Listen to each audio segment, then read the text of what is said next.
अस्तो मां सद्गमय तमसो मां ज्योतिर्गमय मृत्युर्मां अमृतम गमय। सामान्य लोग दो प्रश्न करते हैं। पहला प्रश्न ये करते हैं, एक ही काल और एक ही स्थान पर कई बच्चे जन्म एक साथ लेते हैं, लेकिन उनके भाग्य अलग अलग होते हैं। दूसरा प्रश्न ये करते हैं कि कोई व्यक्ति ज्योतिष की सहायता से कैसे अपने जीवन में परिवर्तन ला सकता है। मैं दोनों प्रश्नों का उत्तर देने का प्रयास कर रहा हूं। पहला प्रश्न ये है कि एक समय में और एक ही स्थान पर कई बच्चों का एक तिथि में जन्म होता है, पर सबका भाग्य अलग अलग होता है। इस विषय को जानने के लिए आपको इस बात की जानकारी लेनी होगी कि उन बच्चों के माता पिता का संस्कार कैसा है। कभी भी एक तरह का नहीं होगा। दूसरा, उन बच्चों को गर्भ में आने के समय जिस स्थान पर गर्भ में वो आए, उस स्थान का वास्तु कैसा रहा, उसका भी प्रभाव उस बच्चे के जीवन पर पड़ता है। इसीलिए एक स्थान पर एक काल अवधि में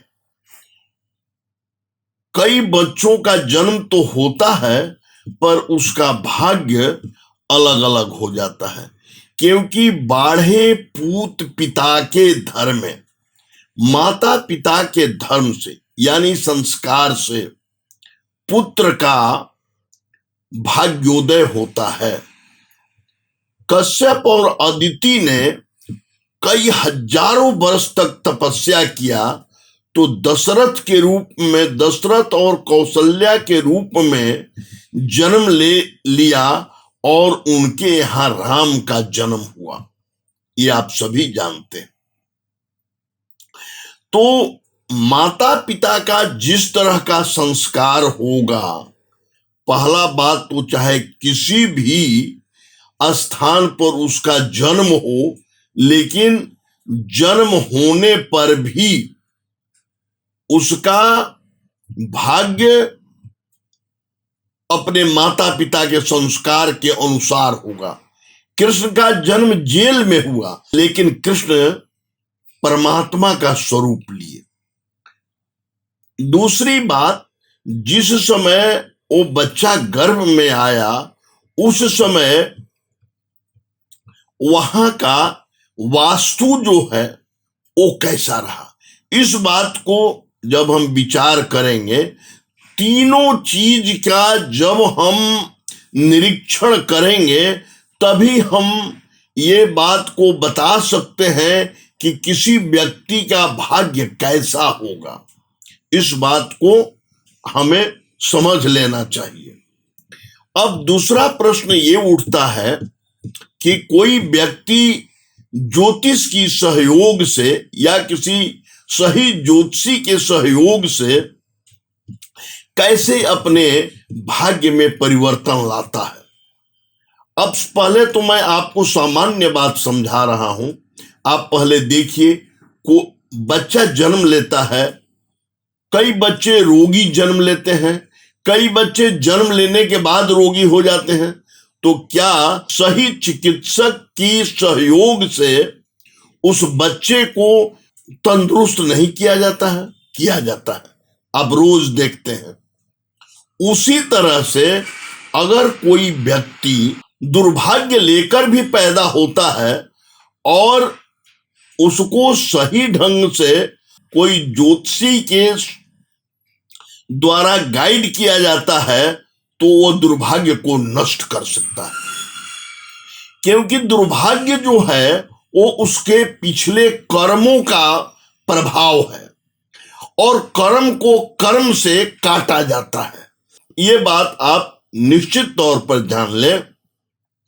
जैसे हम लोग मकान की रक्षा के लिए मकान में तांबे की छड़ लगा देते हैं विद्युत पात के आघात को विफल करने के लिए, वैसे ही किसी के भाग्य के दुर्भाग्य को रक्षा करने के लिए ईश्वर की कृपा, मंत्र शक्ति और रत्नों का सहयोग जब लेंगे तो वही फल होगा जो मकान की रक्षा करने में तांबे की छड़ का होता है।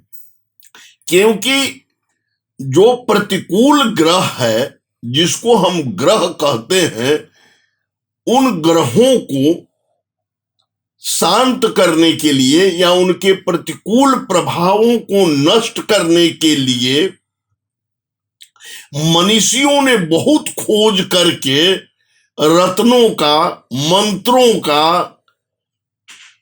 प्रयोग बताया है, प्रयोग विधि बताया है। एक माननीय उच्चतम न्यायालय के न्यायाधीश एक बार हमसे मजाक में उन्होंने कहा कि आप ये सब क्या रत्न पहना देते हैं लोगों को, क्यों बुर्बक बनाते हैं? हमने कहा कि मैं बुर्बक नहीं बनाता हूं, आप ये जानिए कि उसके जीवन में परिवर्तन आता है। ये कैसे परिवर्तन आएगा? उन्होंने कहा। हमने कहा कि क्या आप देखना चाहते हैं या सुनने से ही समझ लेंगे? तो आप दिखा भी सकते हैं। मैंने कहा कि हाँ, दिखा सकते हैं। वो सामने बैठे हुए थे मेरे। मैंने कहा कि आप अपना जरा चश्मा दीजिए। उन्होंने अपना चश्मा मेरे हाथ में दे दिया। मैंने कहा कि इसको पढ़िए। उन्होंने कहा कि चश्मा दीजिए। हमने कहा कि नहीं, चश्मा नहीं देंगे, आप पढ़िए। उन्होंने कहा कि बिना चश्मा का कैसे पढ़े? मैंने कहा कि ये शीशा आपके आंख के पावर को बढ़ा सकता है, तो क्या रत्न आपके भाग्य को बढ़ा और घटा नहीं सकता है? वो आश्चर्यचकित हो गए और खड़ा होकर के मेरा हाथ पकड़ लिए। उन्होंने कहा कि अब मैं समझ गया। मैंने उनसे कहा कि मंत्र शक्ति क्या है पहले आप समझिए, आशीर्वाद क्या है ये समझिए। आप मेरे पास आए और मैंने आपको अपमानित कर दिया। आप हमसे बदले की भावना में आ गए। आप बदले की भावना में क्यों आए? इसलिए आए कि मैंने आपको अपमानित किया। लेकिन तत्क्षण मैं आपके पैर पर गिरकर और एक्सक्यूज करूं, माफी मांगूं कि हमसे गलती हो गई, तो क्या ये आप माफ नहीं कर देंगे? हाँ, कर देंगे। तो ये बताइए, पिछला कर्म जो था मेरा, उस कर्म का प्रभाव था कि आप बदले की भावना में थे, आप केस करने की भावना में थे, और तुरंत मेरे झुकने के बाद आप माफ करने की भावना में आ गए। तो कर्म से कर्म बदला कि नहीं बदला?